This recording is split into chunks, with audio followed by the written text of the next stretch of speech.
And we are back on the cutting edge of societal evolution. Rush Limbaugh here on the EIB network, the Limbaugh Institute for Advanced Conservative Studies. Terry in Hewitt, Texas. Great to have you. Hi. Hi. Hi, Rush. How are you doing? I'm fine, Good. but I'm a little confused. I've been listening to you warn us for years about the Democrats. You say when you can't win in the arena of ideas, you resort to personal attacks. And that's what Donald Trump does all the time. If you're a woman, you become a bimbo and a pig. And if you're a man, then you've been on your knees begging him for money. I just wondered, do you think for a minute that he wouldn't use the IRS, the EPA, and the FBI to go after his enemies? He's still got a vendetta against Megyn Kelly, and now he's starting on Heidi Cruz. Yeah, isn't it amazing how he gets away with this stuff? Why do you think that is, Terry? I was at this dinner that I've been describing last night with some friends of mine I haven't seen in a while. We're talking about all of this stuff.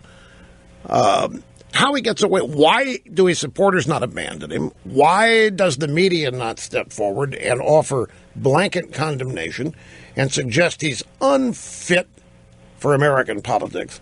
Why does his popularity not suffer? Do you have it? I mean, can you help me understand any of this? No, I don't understand it. Well, there has to be a reason. There has to be a reason for it. Well, there has to be a reason, but we don't need another know-it-all with a king complex in the White House. When asked who he consults on foreign policy, he said himself. Yeah. Just like Obama, he always thinks he's the smartest man in the room. Well, compared to Obama, he probably is.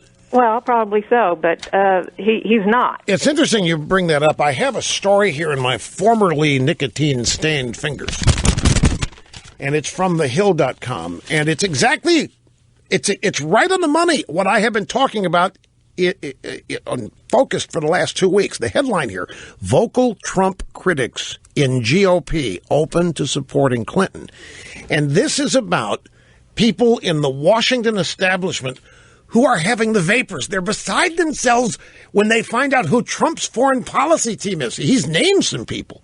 And these people at the establishment, they are aghast. They can't believe that Trump has chosen the people he's chosen because they're not in the club.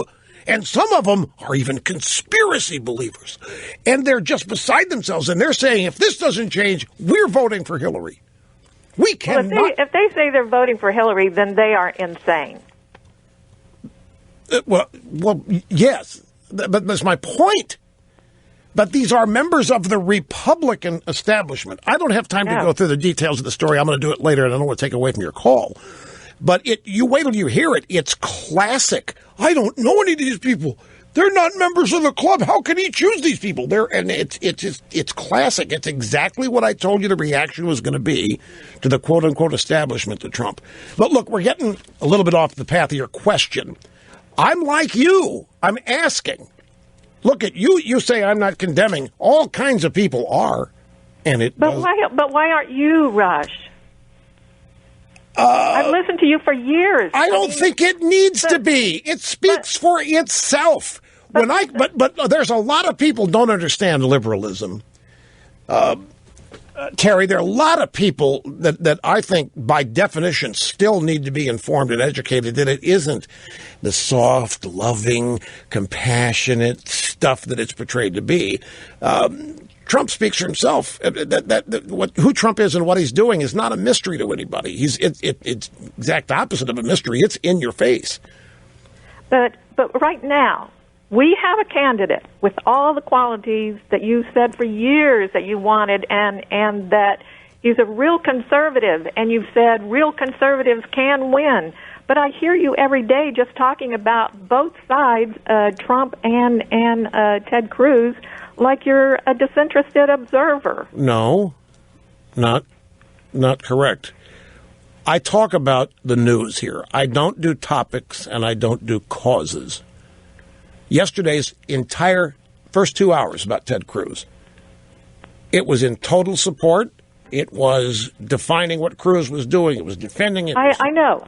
I've never heard you say anything bad about Ted Cruz. Okay. I know that you have praised him to the hilt. He was in the news. He earned coverage. I don't do causes, and I don't do topics here. I mean, if Trump, you warn us every day about the Democrats and Hillary and Bernie. Why aren't you warning us? Why aren't you warning people? Because I'm not voting Hillary. If Trump's a nominee, I'm voting for him. I'm going to vote for anybody but Hillary Clinton. I'm not voting for her no matter what. Daffy Duck could be our nominee. He gets my vote. I am not voting for Hillary or Bernie or Biden or whoever ends up being a nominee. Pure and simple. The Democrat Party is the most destructive force, the American left, the most destructive force in this country today. These people, I was at dinner, I asked them all these questions. You know what I got back about Trump? They're excited. They were fast. They're big Republican donors. They're excited. They think it will be fun to see what a genuine outsider, somebody not a professional politician, would do. Everybody's fed up with the way the establishment's running this country, both parties. Anyway, I don't mean to be rude, but I'm out of time, Terry. Thanks for the call. Be right back.